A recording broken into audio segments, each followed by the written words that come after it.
Usahay makapangutana kita nga kung gitubos na ni Jesus ang kalibutan, nga nung padayon mangyapon ang gera, nga nung padayon gyapon ang kagubot, nga nung padayon gyapon ang mga problema sa atong kinabuhi. Kung kita nagtuo nga gitubos na ni Jesus ang kalibutan o kita. Mga igsuon, usahay makapangunaw na kita nga unsa maning kalinaw, unsa maning kaluwasan, basig konsepto lang ni siya nga wala gyud ka kahitabo sa realidad. Gani di ba ang Jerusalem, the city of peace, no? Padayon mangyapon ang gira, gani sa tuig 70 pa lang gigunob naman kini sa mga Romanhon. Diha sa atong ebanghelyo ato nadungog nga si Jesus miingon sa syudad nga mawang syudad sa Jerusalem nga kung nahibalo ka pa lamang unsa gikinahanglan sa kalinaw, kung kabalo pa lamang kung asa gikan kining kalinaw nga imuntang masinati. Mga igsuon, ang kalinaw sayo kita nga dili lang kini nga walay gera. Peace is not just the absence of war and conflicts, no. Dili lang siya tungod kay walay panghitabo, walay kagubot, naa ang kalinaw. Kundi si Jesus nag-ingon sa itong ebanghelyo karon nga ang kalinaw ato lamang masinati, luyo sa mga kagubot, luyo sa mga conflicts, luyo sa mga problema.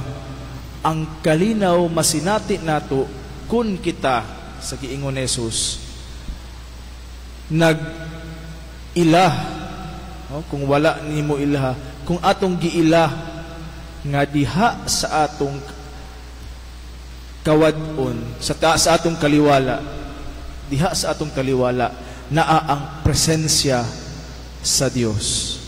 Nabisan pa man kung naa ang realidad sa mga kagubot, naa ang realidad sa mga conflicts, naa ang realidad sa mga problema, nga usahay makahunaw na kita nga murag dili man gyud ni mawala gyud. Mo nga ang kalinaw siguro konsepto lang, ang pahigugma ay masiguro konsepto lang, ang kaluwasan siguro konsepto lang. Apan kung naa ang Dios diha sa atong kaliwala, ato gyud kining masinati. Dili lang absence sa kagubot o conflict ang kalinaw. Kay kung kana nga atong pangunahuna, daw dili gyud nato mapuy-an ang kalinaw. Asa naman ning kalinaw?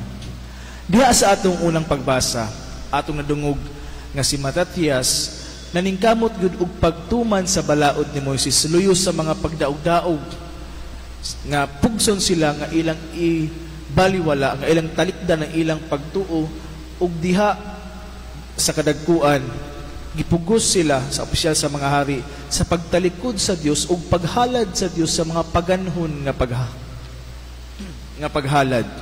Apan si Matitias wala gyud niya kinigihimo, gituman gyapon niya ang pagtuman sa balaod, ang pagtuman sa kabubuton sa Dios alang kanila.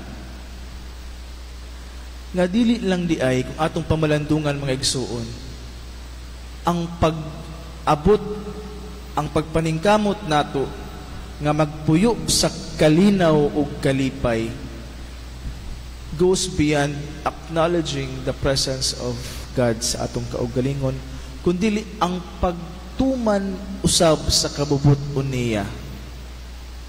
Diba?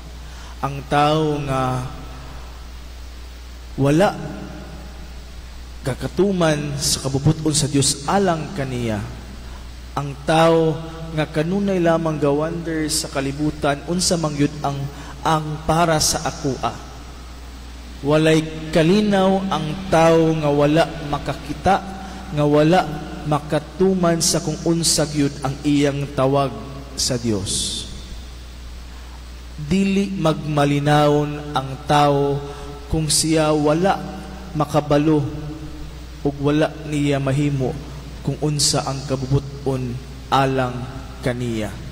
Kay diha lamang sa pagtuman sa kabubuton sa Dios ato masinati ang personal nga kalinaw sa atong kaugalingon.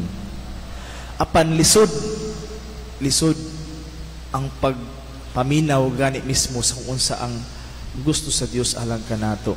Si Father Henry Nouwen, usa ka spiritual writer, ingon siya, It is not going to be easy to listen to God's call. Our insecurity, our self-doubt, and our great need for affirmation make us lose trust in our inner voice and run away from ourselves. But you know that God speaks to your inner voice and that you will find joy and peace only if you follow it. Nga ang kanang gamay nga busis sa atong kaugalingon diin ang Dios nag-istorya kanato. Kung ato kining sundon, if only we follow it, we can only find joy and peace only if we follow it. Diha sa pagtuman ni ining maong gamay nga boses nga kanunay nagtawag kanato sa pagtuman niini. Mga igsuon, unta di asto pagpaningkamot sa pagpangitag kalinaw generally sa kalibutan ug kalinaw sa atong kaugalingon, ato unta makita ang presensya sa Dios ug tungod ni ana matuman nato ang iyang kabubuton alang kanato. Unta ang kabubuton sa Dios luyo sa mga kagubot, sa mga conflicts mooy maghari kanato sa atong nasod ug sa atong kaugalingon. Hinaot paunta.